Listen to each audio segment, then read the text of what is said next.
Hello, Carol. Hi, Carol. All right, so week 5.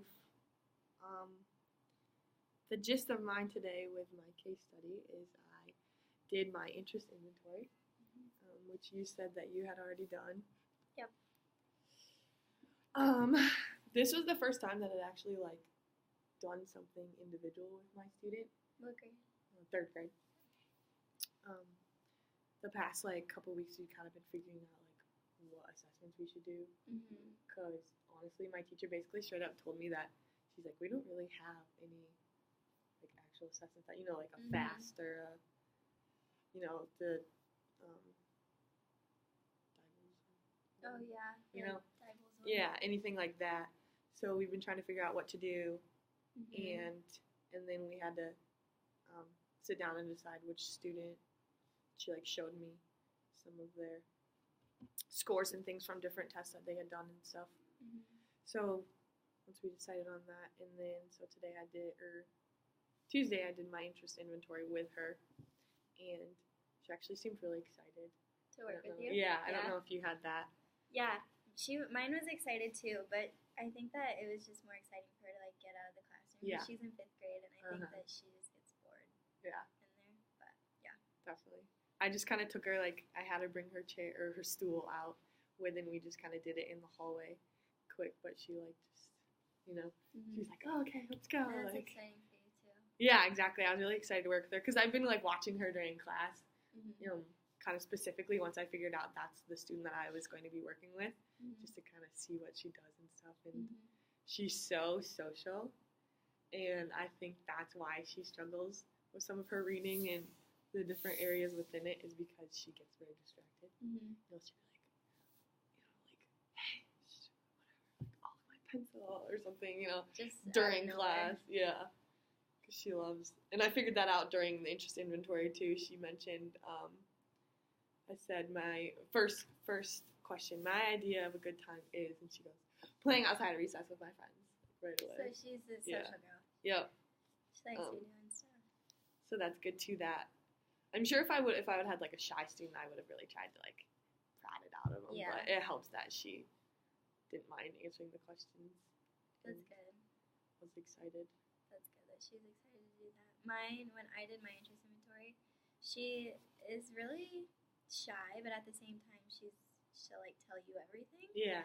And so one of my questions was, I told her to tell me one thing that she likes about herself, and she's like, I don't know, nothing. And I'm like, no, you had to find something that you like about yourself. And she's like, I like it when I play Foursquare. And so I was like, okay. But I did find out a lot of good stuff about her eating habits and which needs to work on too. Yeah. So yeah. I know I've had it was either literally the gist of the questions, her answers had to do with friends in school, her baby brother, or the Ready Freddy books. Which, have you ever heard of those? No. I've never heard of them. So it's kind of Ready Freddy and the whatever, The one she said she last read was in the Apple Orchard or something.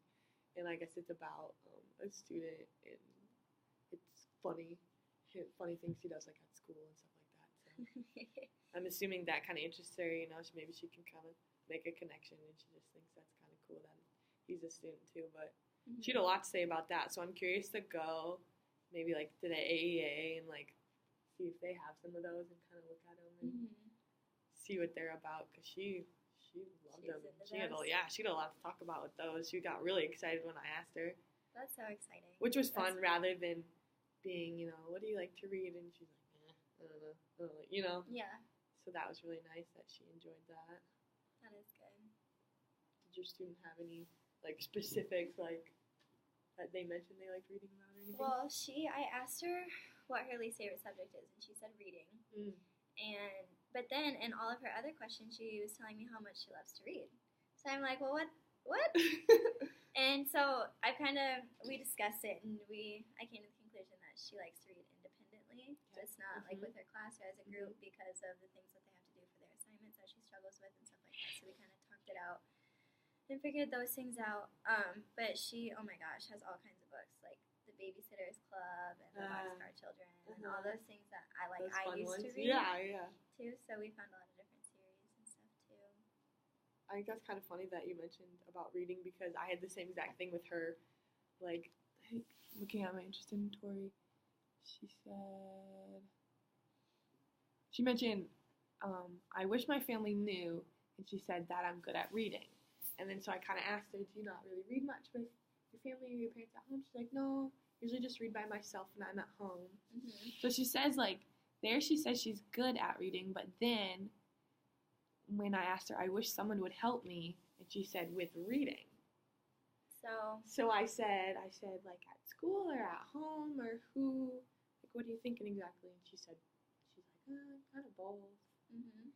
So I don't know, because the main aspect that we're working on is her comprehension and just kind of understanding, like, what's the main idea of this book and what are the details and things like that is what my teacher really wants to focus on with her. So maybe she enjoys reading, but she understands that she doesn't quite get it all the way. Mm-hmm. I don't know. She knows where she struggles. Yeah, that's what I'm really curious to figure out is if she understands that she does struggle. Mm-hmm. You know?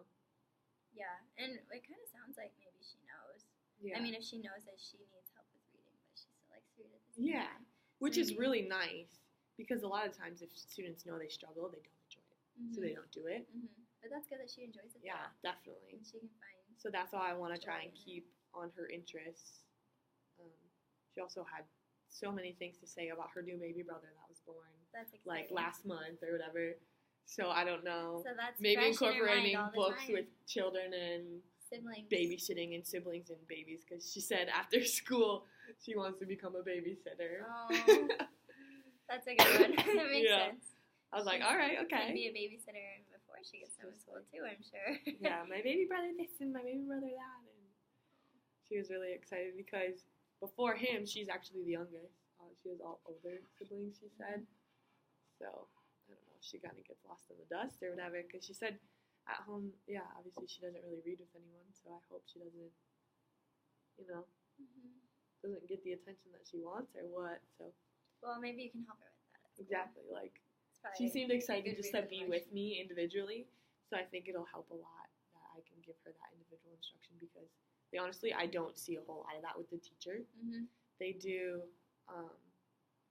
like whole group, obviously, like whole class, and then they'll do like smaller groups, but it's usually 5 or so students, Yeah.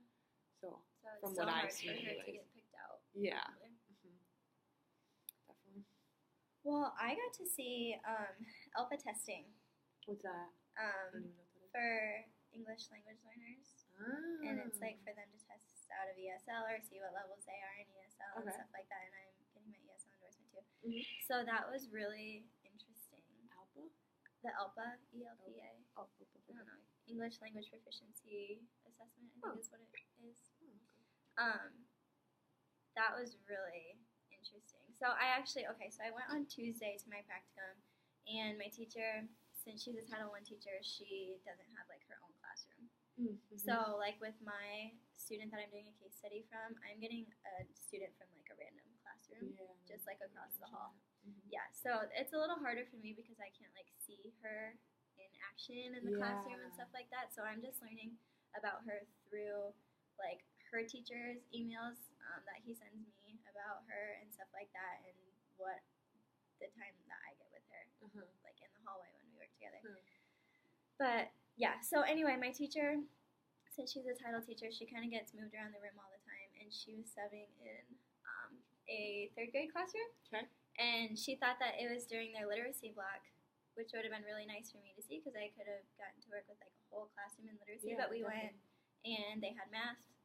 So I sat there and tried to help these students with math, which was interesting because I haven't yet taken my math class.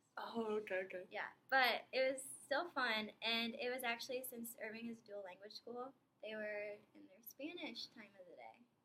I didn't know that they're dual language. Yeah. That's interesting, wow. So the morning for them on this day was in Spanish. So I was working with students on their Spanish, or on their math, and I was working with a boy who's a newcomer. Okay. And so he speaks English, but I don't know how well he understood what I was trying to say.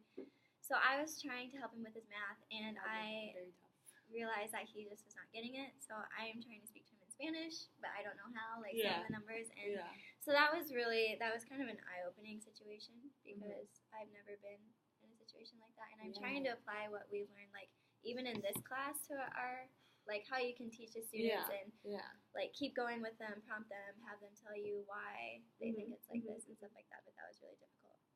But then I went back on Thursday because I figured I needed some literacy instruction stuff. And she ended up subbing again in a math class. And then, so I went and watched the ELPA. And so in the ELPA today, they were doing speaking and writing, which is kind of what we've been talking about lately. And they have to they have a headset and they have a microphone.